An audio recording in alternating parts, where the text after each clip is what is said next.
वसीयत में सिर्फ 7 लाइनें थीं, लेकिन पढ़ते ही हर वकील की आंख भर आई। मस्तान की उस ऐतिहासिक वसीयत में किसी आलीशान मकान, गाड़ी या तिजोरी के पैसों का कोई जिक्र नहीं था। उस वसीयत में मस्तान की हाथ की लिखावट में बहुत भावुक शब्दों में सिर्फ 7 पंक्तियां लिखी हुई थीं।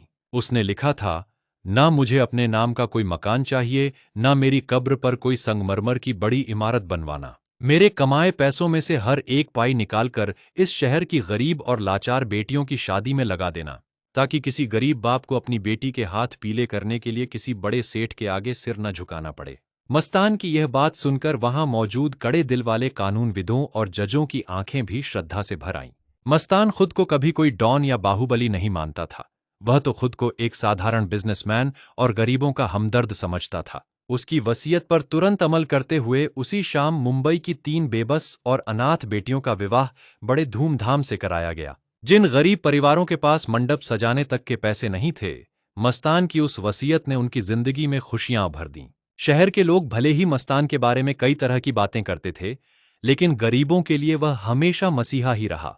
उसने अपनी आखिरी वसीयत से भी यही साबित किया कि इंसान अपनी दौलत से नहीं, बल्कि अपने बड़े दिल से महान बनता है। उन तीनों बेटियों ने जब दुल्हन के लिबास में मस्तान की तस्वीर के आगे हाथ जोड़े, तो पूरा माहौल भावुक हो उठा।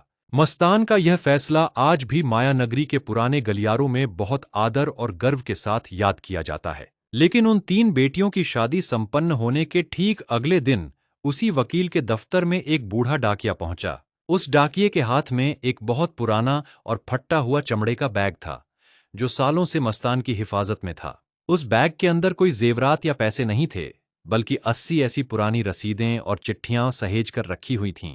वे रसीदें मुंबई के उन अनाथालयों और अस्पतालों की थीं जहां मस्तान बरसों से गुप्त रूप से राशन और दवाइयां पहुंचाता था। उन चिट्ठियों में उन सैकड़ों माताओं की दुआएं दर्ज थीं जिनके बच्चों का इलाज मस्तान ने चुपचाप कराया था। वकील ने जब उन रसीदों को देखा, तो उसे एहसास हुआ कि मस्तान का असली खजाना बैंक में नहीं, लोगों के दिलों में था। उसने हमेशा अपनी दरियादिली को खामोशी के पर्दे में रखा और कभी अपने एहसानों का ढिंढोरा नहीं पीटा। लेकिन उस पुराने चमड़े के बैग की सबसे निचली जेब से एक और छोटा सा सीक्रेट लिफाफा बरामद हुआ। उस लिफाफे पर लिखा था, मेरी इस आखिरी ख्वाहिश का सच केवल उस बेबस मां को बताना जिसने मुझे मुंबई आना सिखाया था।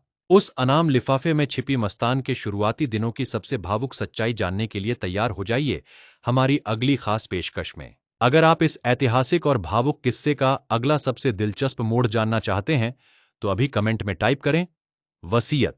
इस वीडियो को लाइक करें, अपने दोस्तों और परिवार के साथ अपनी प्रोफाइल पर शेयर करें।